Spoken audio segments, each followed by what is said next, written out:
안녕하세요. 국민이주 이지영 미국 변호사입니다. 오늘은 여러분께 미국 법률이 아닌 미국 사는 이야기를 함께 할까 해요. 저희 국민이주에서는 미국 이민 스토리를 공모했습니다. 여러분들께서 응모해 주셨는데요. 보내주신 스토리 중에 재미있고 유익한 이야기들을 선정하여서 유튜브를 통해 읽어드림으로써 미국 이민 가신 분들의 이야기를 여러분과 공유하겠습니다. 그 첫 번째로 12살, 8살의 예쁜 따님들과 그리고 배우자님과 함께 미국 미네소타주로 이민 가셔서 즐겁게 살고 계시다고 전해주신 제니퍼님의 나의 미국 생활 이야기, 자녀 교육은 어떻게 할 것인가를 소개합니다. 제니퍼님께서 상세하게 여러 가지 정보를 담아주셨기 때문에 저희가 7회 정도로 나누어서 영상으로 준비하도록 합니다. 제가 제니퍼님 대신 써주신 글을 감사한 마음으로 낭독하겠습니다. 오늘의 챕터는 본인 소개 편입니다. 모든 사람의 가정 환경이 다르기 때문에 제가 속한 가정 환경에 대해 간략히 소개하고 본론의 내용을 작성하도록 하겠습니다. 저는 한국 나이 12살, 8살의 두 딸 아이를 가진 30대 후반의 엄마입니다.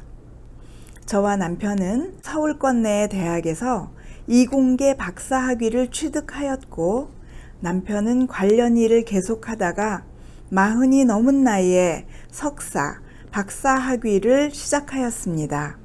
남편이 학위를 40대 중반에 얻었기 때문에 운이 좋아 지방대 교수직을 가게 되면 만 65세에 퇴직, 국가연구소에 가게 되면 만 60세에 퇴직이었습니다. 고작 10년 일하려고 늙어서 박사 학위를 받았나 하는 생각이 들었습니다. 사실 국가연구소를 여러 지원했지만 남편이 학부부터 박사까지 S대이고 최근 연구 성과가 좋음에도 불구하고 우리나라 현실에서 40대 중반에 고령의 박사 취득자는 젊은 사람들에게 밀려서 쉽지가 않았습니다. 남편은 연구 자체를 좋아하는 사람이기 때문에 그래서 늦은 나이에라도 학위를 하게 되었습니다. 책임급의 상사 직책보다는 평소 연구자의 스태프 사이언티스트라는 미국 내의 직책이 남편에게 더 적합하다고 생각했습니다.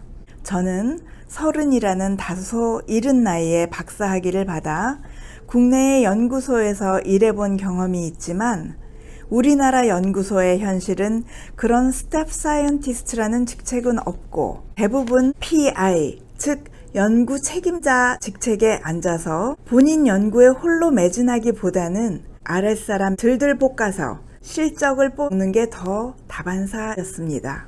물론 그 책임자들은 연구비를 이곳저곳에서 따와야 하는 막중한 책임도 있었습니다. 그런 이유로 우리 가족은 미국행을 결정했고 살아보고 괜찮으면 정착하기로 결심했습니다. 미국은 연구자를 뽑을 때 나이, 성별은 묻도 따지지도 않고 최근 5년 내의 실적을 가장 중요하게 보았습니다.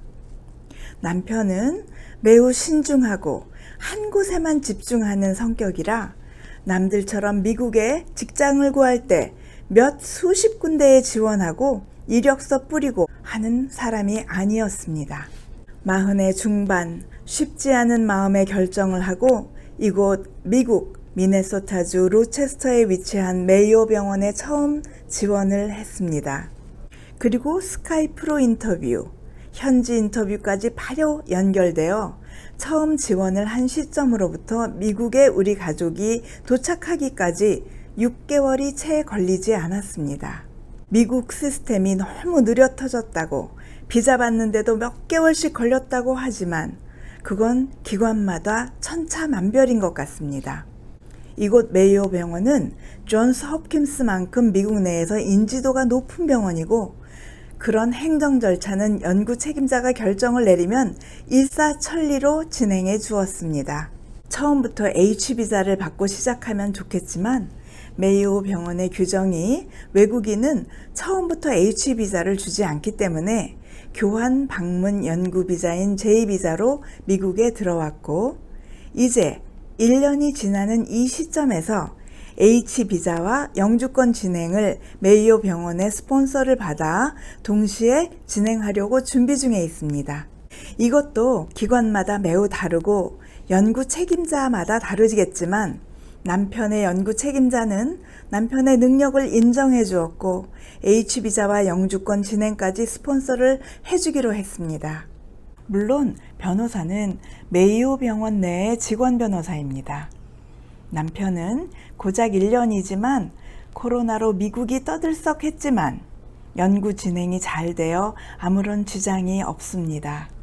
컴퓨터만 있으면 일하는데 지장이 없어서 재택근무를 계속하고 있고 매일 PI와 동료들과 비디오 콜을 이용해서 회의를 합니다. 미국은 아무리 이민법이 바뀌었다 해도 그들에게 필요한 인재는 나이와 성별 상관없이 다 포용한다고 느꼈습니다. 저는 한국에서 30의 나이에 박사학위를 받고 2 딸을 키우면서 쉬지 않고 일을 하는 직장맘이었습니다. 그래서 한국에서 방학이 되면 시골 할머니 집으로 혹은 지방 이모네 집으로 아이들을 보내야 하는 상황이었습니다. 그래서 늘 아이들과 함께 하는 시간이 아쉽고 미안한 마음으로 가득했었습니다. 그러는 중에 갑자기 미국행이 결정되었고 아이들이 4학년과 킨더로 학교에 들어가야 하는데 영어는 전혀 안 되어 있어서 아이들에게 저의 도움이 당분간은 필요하다고 생각했습니다. 그래서 우선 남편이 미국 직장에서 자리를 잡고 아이들이 미국에 적응을 한 뒤에 내가 일할 곳도 천천히 생각하기로 했습니다. 저는 미국에서 2년 정도 자녀 교육을 포함한 육아를 전담할 계획을 세웠습니다. 처음으로 아이들을 엄마로서 제대로 케어하는 것 같습니다. 가능한 빨리 아이들이 미국의 언어를 포함하여 문화까지 자연스럽게 잘 습득하게 한다는 것이 저의 목표입니다. 물론 대한민국 국민으로서 한국 문화를 잊지 않게 함께 가르쳐야 하겠습니다. 제니퍼님의 자녀 교육의 여정 다음 영상에서 이어집니다. 들어주셔서 감사합니다.